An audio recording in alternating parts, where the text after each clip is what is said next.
Hello, good afternoon. Good afternoon. Kamusta na kayo?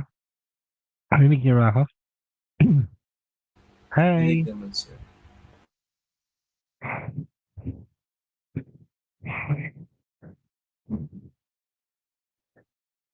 Hi, San. Hi, Simon. Kamusta na kayo dyan? Okay lang po, sir. Ayos lang po. Okay. Hi, Johan. So, boss, Morning. Morning kahit afternoon na para maganda yung gising. Richard, Gabriel, Mark, Jean, Jenres, Trisha, Hi, Kat, sir. Uncle. Hi. po. Good afternoon po. Good afternoon din. I hope okay kayo dyan. Mainit ngayon. Stay hydrated. Nag-lunch na ba kayo? Kain lang kayo dyan. So for today ay punta na tayo sa gears. So next topic natin is gears. Excuse me.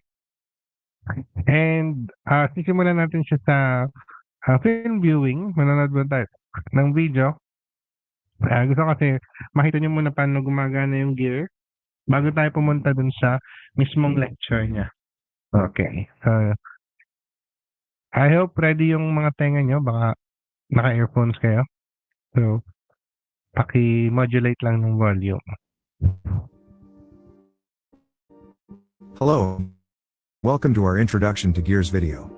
Let's start with the function of gears. The general purpose of gears is to transmit motion and or power from one shaft to another. In addition, gears have three primary usages in a system. First is speed ratio. By using different sized gears, the input to output rotational speed of shafts can be changed efficiently. The second usage is for adjusting the torque ratio of the system. Lastly, gears are useful means for Okay, so basic function niya is mag-transmit ng rotation motion. So mag-transmit ng speed. Pwede din siyang mag-increase ng torque. Ano ba pinagkaiba ng torque sa speed? Pag torque, yun yung intensity ng motion natin. Kaya kapag umaakyat tayo sa slope, gamit ang ating kotse, ay binababa natin sa gear 1 kasi mas malakas ang torque nun. So mas malakas yung intensity ng rotation pag sa gear 1. Kapag gusto nating high speed, mababa yung intensity niya pero mataas yung top speed niya. Kaya ginalagay natin sa mas mataas na gear sa transmission. So yun yung purpose ng gears natin, to transmit rotation motion. changing the direction of rotation or converting a rotational motion to a translation motion. At some point, we've all probably seen and used mechanical gears. But are you curious to learn more about gears? We will cover many details about gears in this video, so please stay with us until the end of the video and subscribe to our channel if you enjoy it.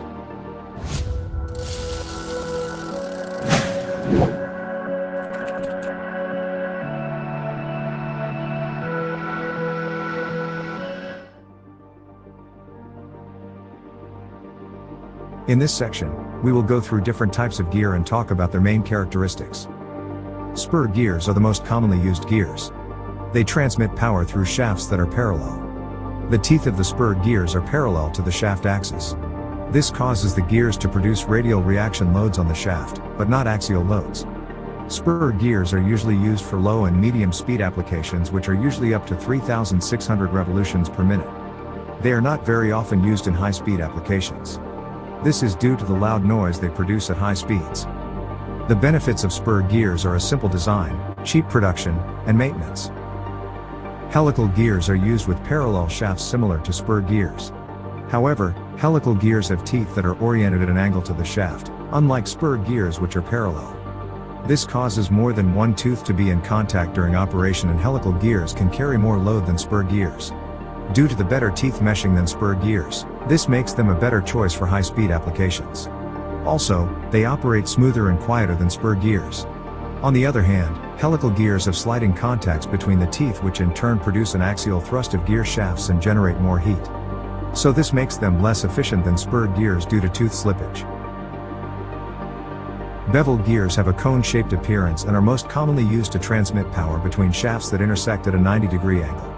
They can be used at various angles, but most are tried at 90-degree angles. Applications where a right-angle gear drive is required and two shafts cross each other make bevel gears the right choice. Worm gears are used to transmit power at 90 degrees on non-intersecting shafts. Worm gears produce thrust load and are good for high shock load applications. A screw-shaped cut on a shaft is the worm. The mating gear is the worm wheel. The main disadvantage of worm gears is their low efficiency, which can be close to 15% due to the high friction and associated axial stresses.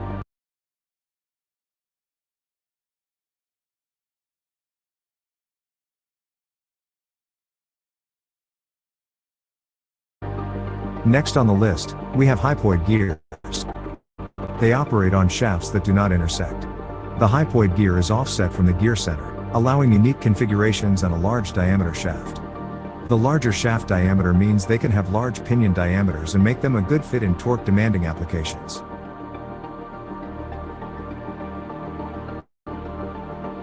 A rack and pinion is a type of linear actuator that comprises a circular gear, the pinion, engaging a linear gear, the rack, which operates to translate rotational motion into linear motion. Driving the pinion into rotation causes the rack to be driven linearly.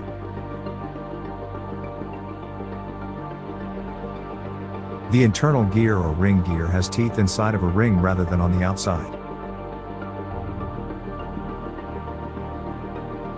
A magnetic gear is similar to a mechanical gear in function but uses magnets instead of teeth. As gear design is a wide area on its own, we will only cover 3 important topics in this section briefly. We will start with the gear profile and continue with the gear ratio and gear pressure angle in the next sections. One of the fundamentals of gear design is the profile of the gear tooth. Before going any further, let's define a few of the important nomenclature of gear profile as shown in this graph. A pitch circle, shown as the middle circular red line, is the radius of which is equal to the distance from the center of the gear to the pitch point. This is where the gear's speed is measured. Also, it is the curve that outlines the mating point between two gears. Many important measurements are taken on and from this circle. Next is the circular pitch shown with the yellow arrow. This is the angular distance of the teeth along the circumference of a disc. The other important nomenclature in the gear profile is the gear teeth height. The height of the gear is the summation of addendum and addendum shown on the very left of the graph. The addendum is the height by which a tooth of a gear projects beyond the standard pitch circle or pitch line, and the dedendum is the distance between the pitch circle and the root circle. The dedendum is larger than the addendum to assure that the tops of the mating gear teeth can pass the root area without interference. There are more definitions in a gear profile, but we should continue to the next step. For a gear to drive in a given direction and to transmit power or motion smoothly and with a minimum loss of energy, the contacting surface on mating gears must have the following properties. First, the height and the lengthwise shape of the active profiles of the teeth must be such that, before one pair of teeth goes out of contact during mesh, a second pair will have picked up its share of the load. This is called continuity of action. Thus, the height of the gear makes an important role here. Second, the shape of the contacting surfaces of the teeth must be such that the angular velocity of the driving member of the pair is smoothly imparted to the driven member in the proper ratio. Lastly, the spacing between the successive teeth must be such that the second pair of tooth contacting surfaces is in the proper position to receive the load before the first leaves. The circular pitch will be a critical factor to study here. To explain the gear ratio, we need to build a gear train. A gear train consists of 2 or more gears in series. Also, it is necessary to define 2 terminologies as we will be using them frequently. First, when 2 gears are meshed together, the smaller gear is called a pinion. Second, the gear transmitting force is referred to as the driver gear, and the receiving gear is called the driven gear. A gear ratio is the ratio of the sizes of 2 gears. It is calculated by dividing the number of teeth of the driven gear by the number of teeth of the driver gear. In this example, when the pinion drives the output gear, for every 3 turns of the pinion the output gear will complete 1 revolution. This drive mode of gears is called gear reduction. Now, if both the driver and driven gear have the same size, this mode of gear is called direct drive.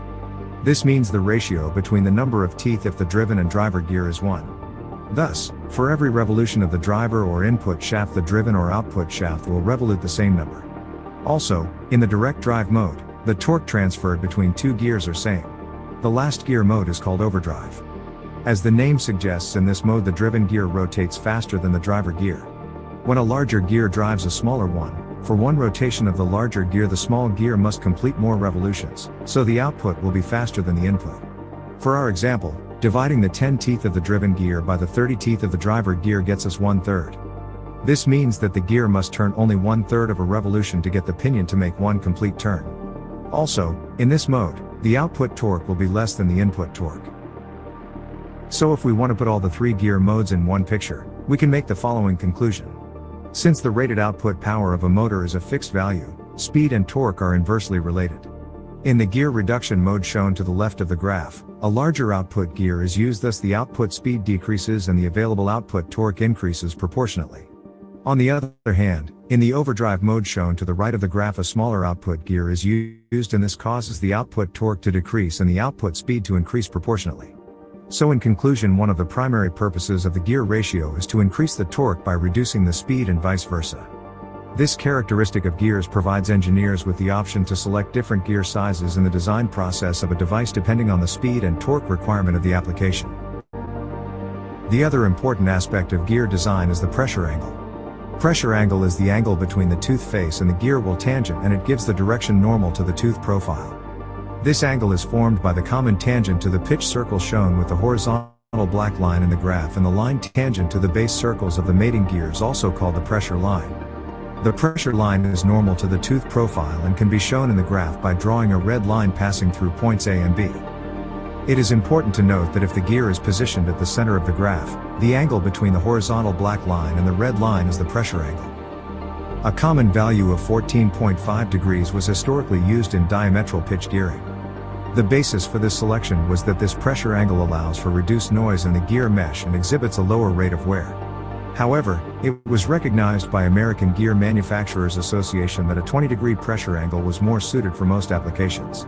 The benefits of selecting a 20-degree pressure angle include additional power transmission capacity, better lubrication in the gear mesh, and reduced numbers of teeth for the pinion without undercutting. The 20-degree pressure angle gear tooth has a wider base that allows for additional load capacity, but it incurs additional wear on the tooth flank during the interchange of teeth in and out of meshing. For some special applications where noise is not an issue but strength is, a larger pressure angle of 25 and 30 degrees can be used. Now let's put each of the explained gear types earlier in this video in a real-life application to demonstrate its function in the system. We will create a separate video for each of these applications later, so please make sure to subscribe to our channel to be notified when they are available. One of the common applications for spur gear can be found in hydraulic pumps. In this example, we are showing you an external gear pump. An external gear pump utilizes 2 identical spur gears meshed side by side. The top gear is driven by a motor and it drives the bottom gear. Each gear is supported by a shaft with ball bearings on both sides of the shaft. Fluid trapped between the gear teeth is displaced from the inlet, shown with blue arrows in the animation, to the outlet port, shown with red arrows. The gear mesh at the center will act as a seal between the ports. Helical gears are used with parallel shafts similar to spur gears. However, helical gears have teeth that are oriented at an angle to the shaft.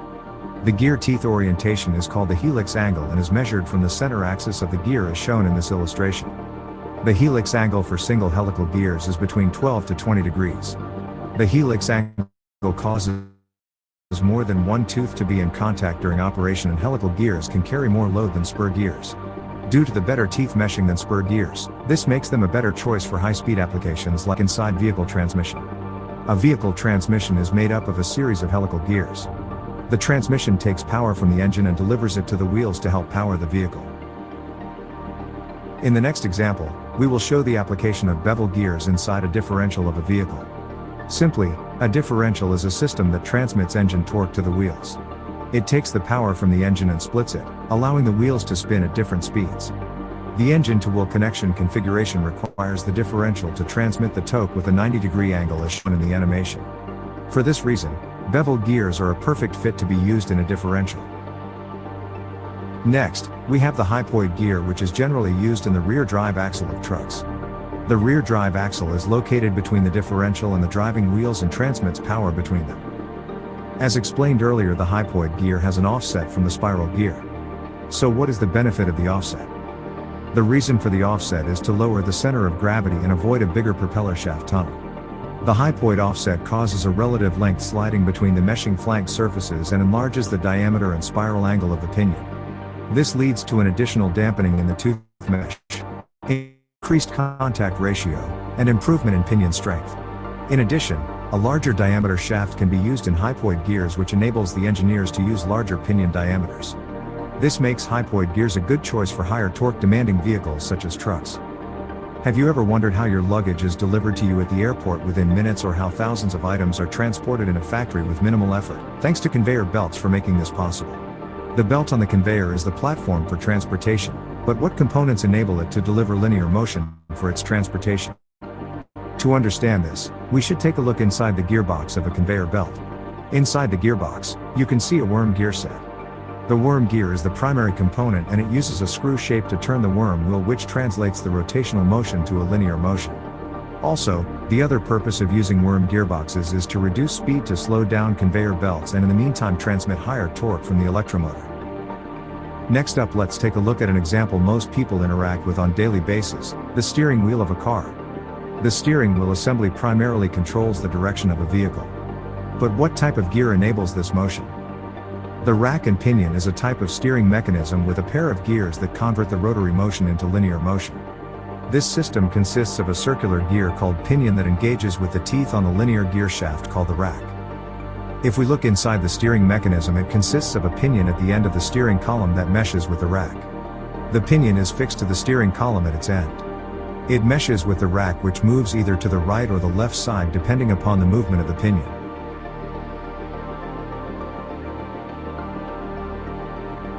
One of the common places that internal or ring gears are used is planetary gears. Planetary gears are often used when space and weight are an issue, but a large amount of speed reduction and torque are needed. This requirement applies to a variety of industries, including tractors and construction equipment, where a large amount of torque is needed to drive the wheels. Other places you will find planetary gear sets include transmissions of helicopters, turbine engines, automatic transmissions, and even electric screwdrivers. Planetary gear systems are able to produce a lot of torque because the load is shared among multiple planet gears. This arrangement also creates more contact surfaces and a larger contact area between the gears than a traditional parallel axis gear system. Because of this, the load is more evenly distributed, and therefore the gears are more resistant to damage. A magnetic gear is similar to a mechanical gear in function but uses magnets instead of teeth. Here you can see the main components of a magnetic gear. The gears don't touch at all, they only interact magnetically, which makes them unique. The gear ratio is determined by the number of magnets used in each rotor. Magnetic gears are relatively new in the industry. In recent years, the magnetic geared motor has emerged as an interest in electric vehicles and electric bikes. We briefly covered the applications of gears in real engineering applications. However, there are more details that need to be covered to understand their functions. So, we will be creating videos for each of these examples individually, and we'll cover more details about them. We hope you enjoyed this video. Please stay tuned for more videos by subscribing to our channel. Goodbye. Okay. Hindi totoo yun. Hindi na sila nag-upload ng video ever since. So, nakasubscribe ako sa channel nila. So, tinamad na sila. Natapos na nila yung unang video. Anyway, yung magnetic gears, bago lang that time, that's 2020 pa yata. Pero wala pa rin ako nakikita application niya sa in real life. So, isinama lang nila sa video kasi meron ganong technology. Pero, hindi pa din naman talaga siya widely used.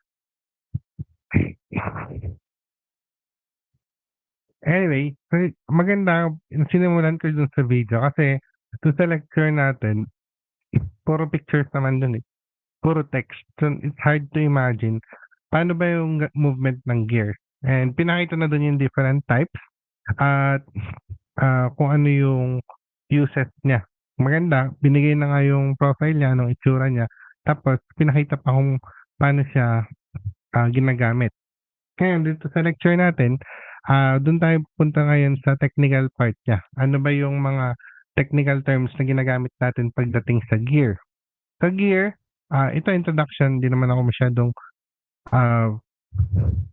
picky dito. Pero ito na introduce to. Bottom line, nagsimula siya sa rolling cylinders. Ito na yung topic natin kahapon, na ang rolling cylinders, yung concept ng gears. Kaya lang ng gear, kasi nung masyadong mabilis na yung ginagawa sa rolling cylinders, dumudulas na siya. So, sobrang bilis, hindi niya may transfer ng ayos yung rotation motion. So, naisip nila, lagyan kaya natin ng ngipin para wag na siya dumulas. Kaya nabuo yung concept ng gear. Meron tayong dalawang installation nun. It can be an external or an internal set. Pag external, literally, yung outside ng gears nag-contact sa each other.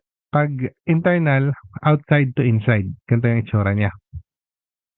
Sa gear, ganun din. So, nagsimula ang principle niya sa rolling cylinders and mangyayari ay lagyan lang natin ng ngipin, gear na siya. And kung meron tayong ganitong gear, kamukha na rin siya ng isang 4-bar linkage. Yan, meron siyang dalawang link at meron siyang crank, meron siyang gear. Meron siyang para siyang double crank. So, pagdating sa gears, ano ba yung kailangan nating tandaan? Yung maliit, usually ang tawag sa kanya ay pinion. Kasi sa application ng sa use ng gear, usually ang nakakonect sa motor ay yung maliit, which is the smaller gear, which is what we call the pinion. Then, gear pa din naman siya, pinion lang yung tawag. Then, yung kapartner niya yung tinatawag nating gear, wala na siyang special na tawag sa kanya. Yung ating gears, meron tayong terms, gaya nito, tinatawag yung angular velocity ratio.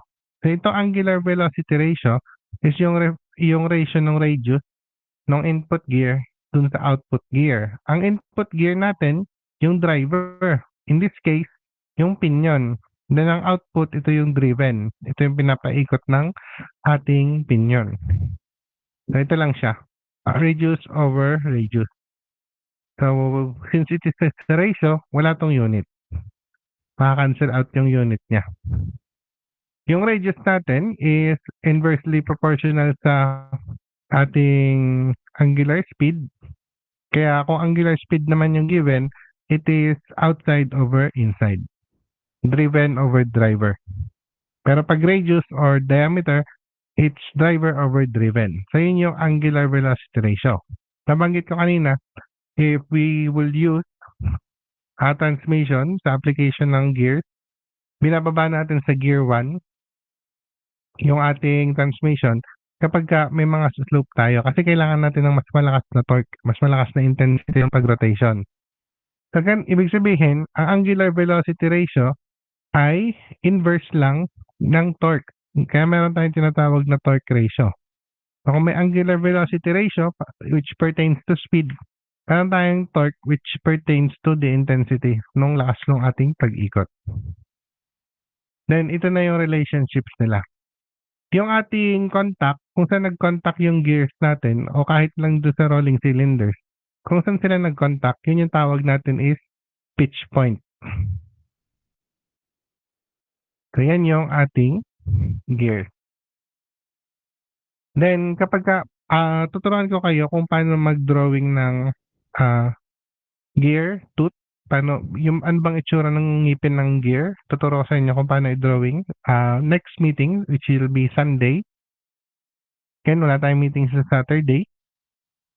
And dito, ay ang usually ginagamit natin is yung cycloid. Then, yun yung kung yung hugis ng ngipin tatawag. Pero ang ituturo ko sa inyo is involute curve. Ito yung mas common na ginagamit. Kaya ito yung ating pag-aaralan. Paano ba gumawa ng involute curve? Ganito siya. Yan. Sisimula tayo sa circle. So, para sa cam, meron tayong base circle. Then, lalagyan natin siya ng reference line.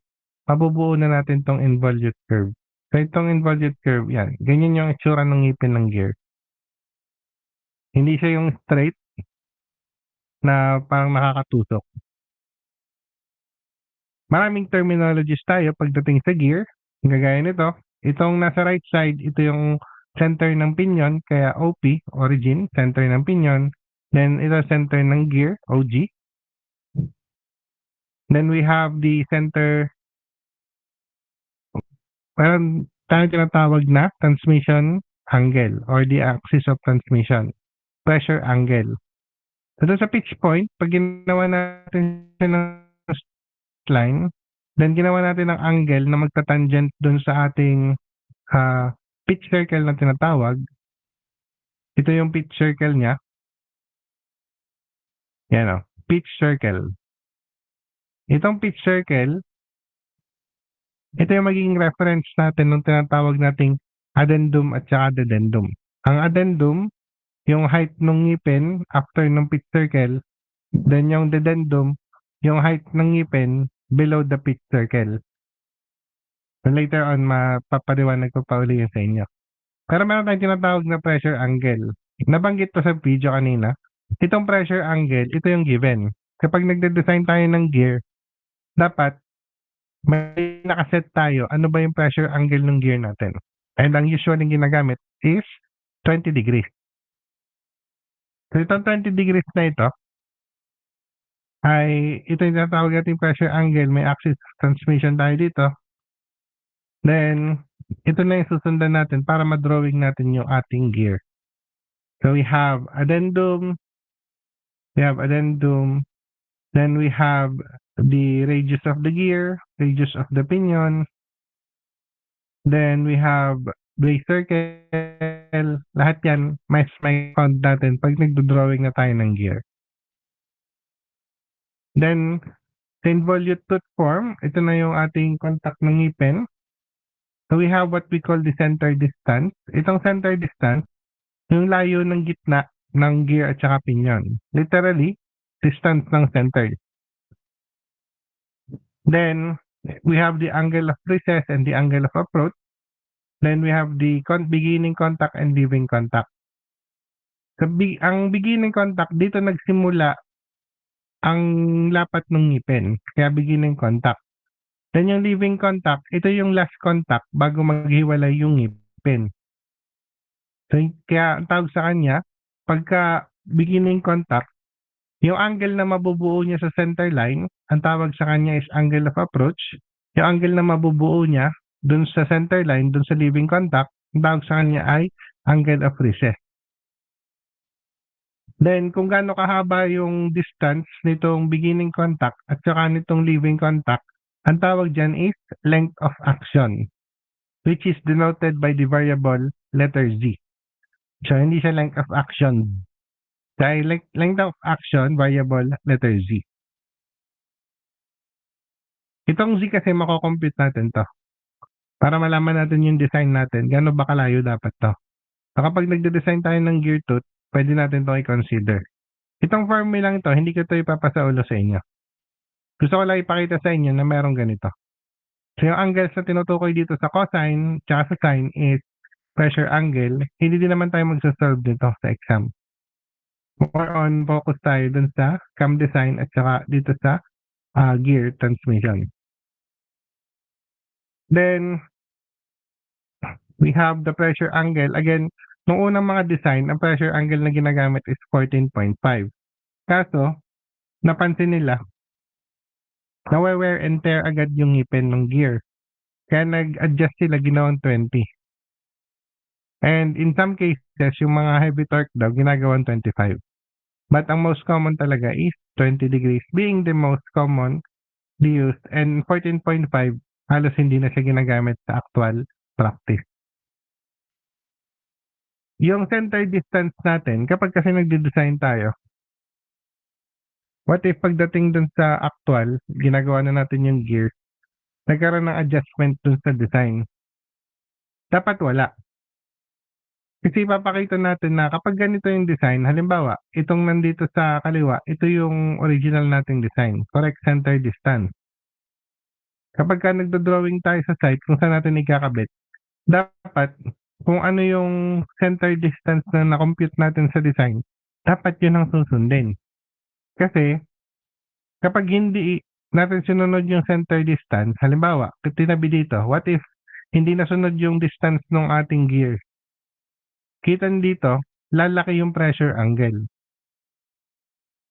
Pag malaki yung pressure angle, ibig sabihin, masisira siya. Posibleng masira yung gear natin. Pwedeng hindi siya makapag-transmit ng ayos ng speed. Kaya dapat yung center distance niya is well computed at during installation is tama dun sa computation ng center distance. When we say backlash, ang backlash natin is yung gap that will yung ita-travel nung ngipin papunta dun sa ating gears pag nagme-mesh siya. So, yung tama nung ngipin na dahil merong gap, kasi dapat walang gap eh. Dapat pag nag-mesh yung ngipin natin, fit siya together yung mating teeth natin. Kapag meron siyang gap, magba-vibrate yan, nagkakaroon ng backlash. And yung backlash na to, ang nakakasira, dun din sa gear natin. So dapat, yung center distance natin is match dun sa ating theoretical value, match na match dun sa na-compute natin. Kasi kapag hindi siya nag-match, magkakaroon ng kawang, yung kawang na yun, siya yung magpo-promote o magbibigay ng backlash. At dun masisira yung ngipin ng gear natin. So yung angle nito is can be verified, the angle of backlash, using this formula. Again, hindi ko naman ito papasolve sa inyo. Pinapakita ko lang na may ganitong computation. Yung backlash natin, meron tayong association na gumagawa ng gear. It is the American Gear Manufacturers Association. Sila yung nagseset ng design standards o references sa pagde-design o sa paggawa ng gear. Kaya sila yung nagsabi na yung backlash ay dapat maiwasan. Ito yung part of our gear tooth. So sa gear tooth natin, pinutol lang to. What if may kapartner siya? Simula tayo sa baba. Pagka may ngipin na nakapasok dito sa pagitan ng dalawang ngipin, meron niyang gap. Hindi naman tatama yung ibabaw nandun sa ilalim nitong kapartner niyang ngipin. And yung gap na yun, tawag ay clearance.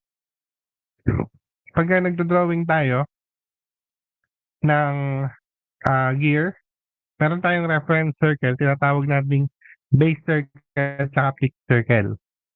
Again, ito yung base circle, ito yung pitch circle. Ang pitch circle, siya yung magde-divide ng addendum at saka dedendum. Ang addendum, again, ito yung height ng ngipin above the pitch circle. Yung dedendum, yung height ng ngipin below the pitch circle. So, itong dalawang circle na to, meron yung formula kung paano siya gawin yung circle na to. And kung meron tayong addendum at dedendum, meron din tayong addendum circle tsaka dedendum circle. Ang pitch na tinatawag natin is yung distance nung gitna nung ngipin. So makikita nyo dito, ito yung pitch niya, itong kulay red na arrow, nakatauro siya dun sa gitna nung ngipin hanggang dun sa katabing ngipin. Ang tawag dyan ay pitch. So yung pitch na nasa pitch circle, ang tawag circular pitch. Parang binaligtad lang. Then yung ang pitch sa base circle, ang tawag is base pitch. Then we have the other part, to thickness, gano'ng kakapal yung ngipin. Face width, gano'ng kalaki yung pagitan ng bawat ngipin. Then the bottom land, ito na yung landing nung dito sa gear. Yung flank, ito yung side ng ngipin na nasa baba. Yung face, yung side ng ngipin na nasa taas. So itong flank, ito yung part ng dedendum. Yung face, yung part ng addendum. Then face width, gano'n ba kahaba yung ngipin natin. Then top land, kung may bottom land tayo, meron din tayong top land. Yun na yung surface niyan. So mapansin nyo, yung ating gear tooth, hindi siya straight. Meron siyang curve. Ayan o. May curve siyang sinusunod. So yun yung tinatawag natin na involute curve. Ito yung gagawin natin sa design plate number 4. So yung 3, nabigay ko na sa inyo. Ito na tayo sa 4. Later on. Kapag di-design ng gear tooth, ito yung standard formulas. Kung meron tayong pressure angle na 20, para makompute natin yung addendum, dedendum, yan, susundin lang natin itong mga to. Ano naman itong PD? Itong P sub D o yung PD, yung tinatawag nating diametral pitch. Ito yung diametral pitch. Makakompute natin din siya. Number of teeth over the diameter. So yung N, ilan ba yung gusto nating ngipin ng ating gear? 10D is diameter ng pitch circle. Masasolve na natin yung diametral pitch and gagamitin natin siya dito para makuha natin yung iba pang part ng ating gear.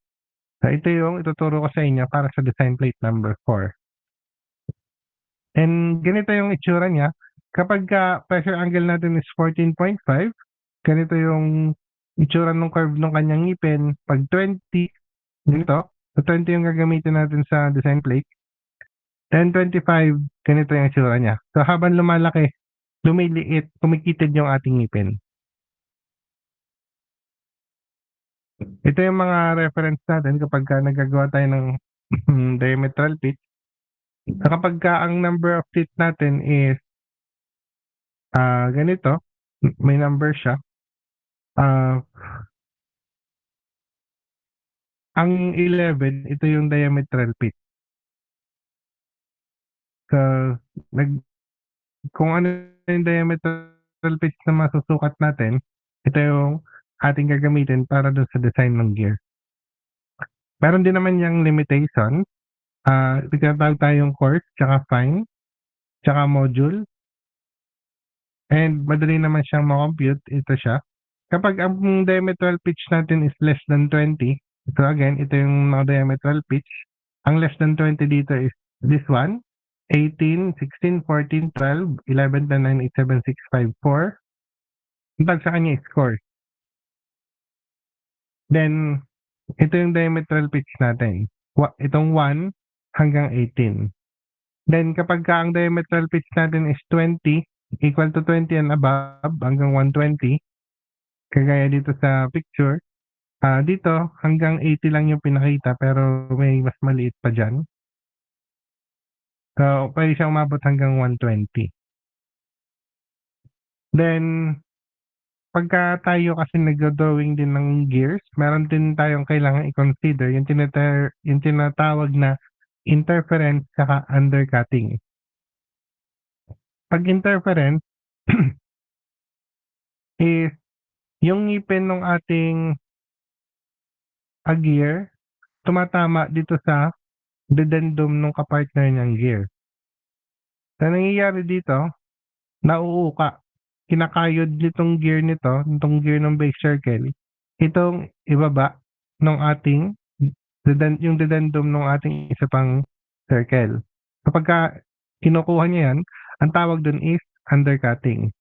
So, pwedeng gawin natin, i-undercut na lang natin ito.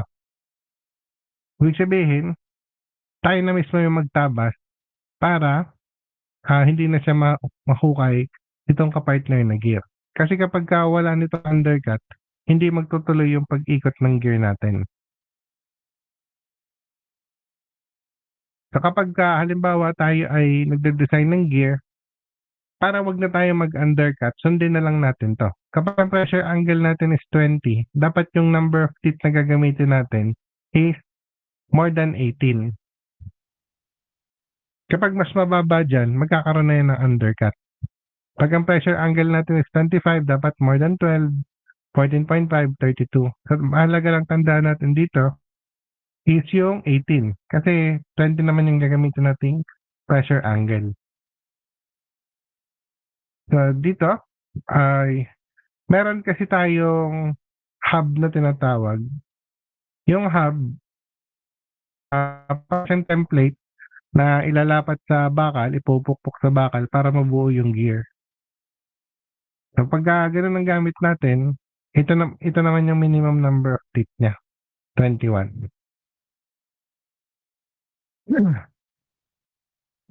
Then, kung may minimum tayo, meron din tayong maximum. So, ang reference naman dito is yung relationship niya. So, kung number of pinion teeth natin is 17, ang maximum gear teeth niya is 1,309. So, pwede tayong magpadami pa dito. Pwede tayong mas maunti dito. Pwedeng 1,000 lang, pwedeng 500 lang. So, para hindi magkaroon ng interference. So, ganoon din dito sa ito 20 degrees, ito 25 degrees. Meron din namang setup na pwedeng magkaiba yung itsura ng ngipin. Tawag sa kanya is unequal addendum. So, pwedeng magkaroon tayo ng mating gears, magka-partner na gears na hindi naman sila magkamukha. Ang itsura niya is something like this. Mapapansin nyo, yung ngipin nito is pabilog. Yan. And dun sa kabila is iba yung profile niya. Kung makikita niyo, itong pink, itong dark color, ito yung addendum dito sa pinion. Itong dark color dito, ito yung addendum dito sa gear. Na magkaiba yung height ng addendum nila. Pero pwede naman siyang gawin. Kasi kung halimbawang maunti lang talaga yung ngipin ng ating gear, magkakaroon siya ng interference, magkakaroon ng undercutting, pwedeng ang isa pang solution natin, magkaroon lang siya ng unequal addendum. Pag-ibahin natin yung height ng addendum ng ating mga ngipin para hindi na natin babaguhin kung ilang number yung ngipin niya. Again, this is to avoid interference and undercutting.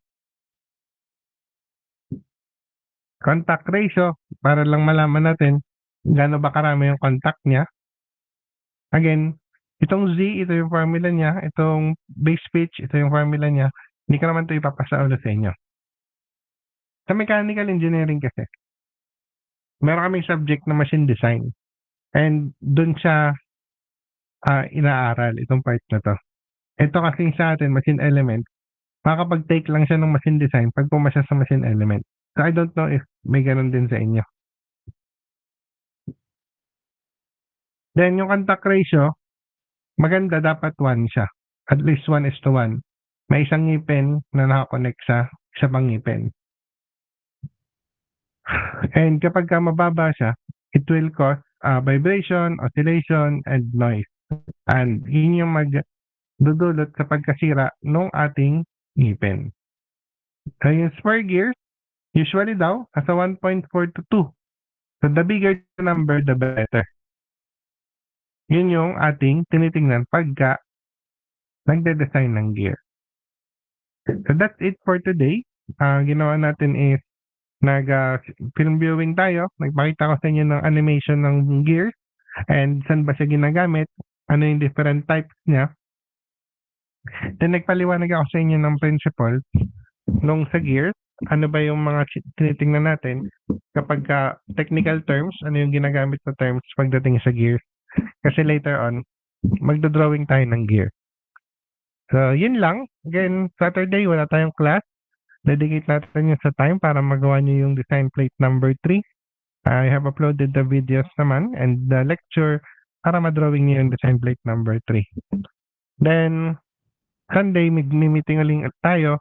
Tuloy lang tayo dito sa gear. Okay? So, yun lang. Have a great Sunday and ingat kayo palagi.